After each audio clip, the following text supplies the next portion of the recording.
This is week 11 of our Splat Doodle. It keeps going, and we're always really excited to feature a different famous artist that we can seek inspiration from at home using materials at home. Our goal is to provide comfort and to provide some help to the community with these art projects. And today I was fortunate enough to have a live session of our Splat Doodle with a group of kids from Koco for Kids in East Hampton. So I'm just saying a quick hello to them. We have some creations by them that I'm really excited to share with you today. But first, as always, I'm going to share with you a little bit about our artist. I'm just looking for my cursor here. Our artist this week is Joan Miró.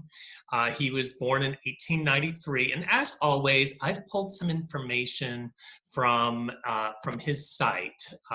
Most artists have a public website where many or most of their art, if not all of it, is available for public viewing. So I think in this time when we can't get out to museums, most of them are still closed, even though states are having partial opening, we can still appreciate art from afar and maybe plan a visit for when things open back up. And that's what I hope to do.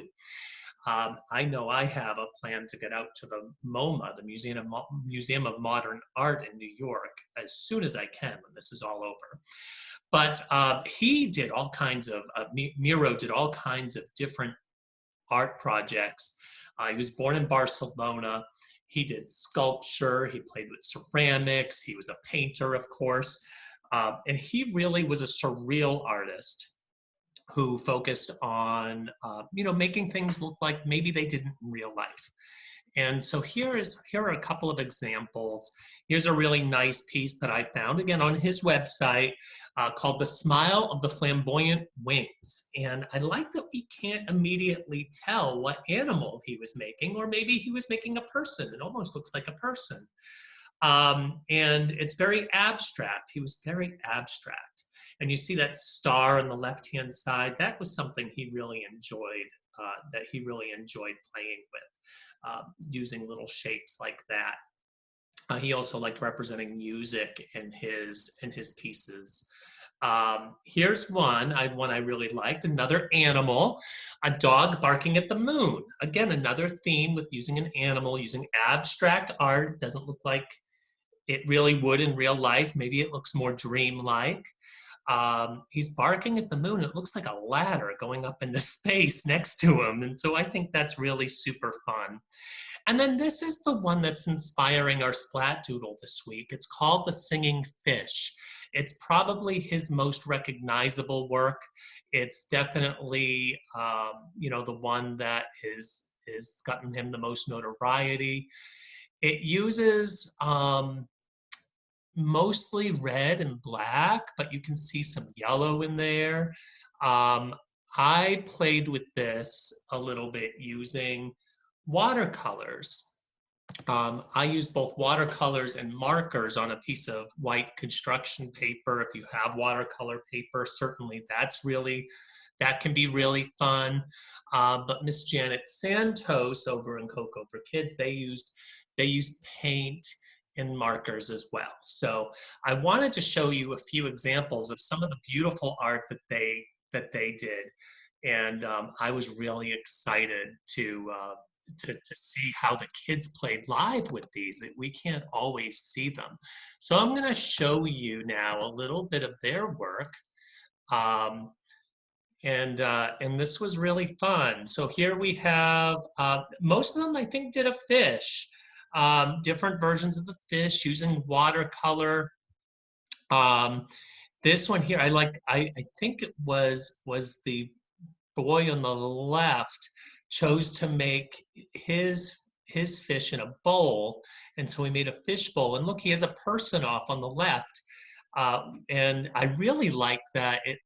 He's got legs coming right out of his head. I just love that, and that's really representative on how kids of all different levels express themselves appropriately in an age-appropriate way that we hope to bring out in them. and then they start to expand on that and start playing with color more and explore their own creativity. This particular artist, Miro, he created his first works with the earliest ones found. He would have been 8 years old when he created them. So I just think that's really inspiring. Here we have some other, another piece of art here from Koco.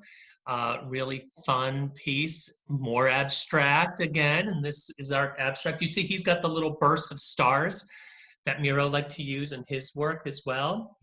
And then and so he had a lot of fun with that, and so I love that.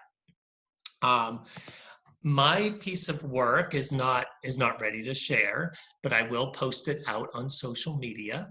And you can check us out at Abracadoodle of Central Connecticut.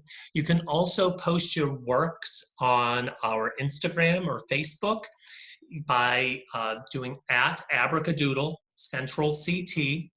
And you can visit us there and post them there as well. And then you put the hashtag Splatdoodle, SPLATDOODLE. And I thank very much Miss Santos, Miss Janet Santos and Miss Roxanne for sharing their kids with us. They have opened in a very limited capacity, as many centers around the state have, complying with the local regulations there.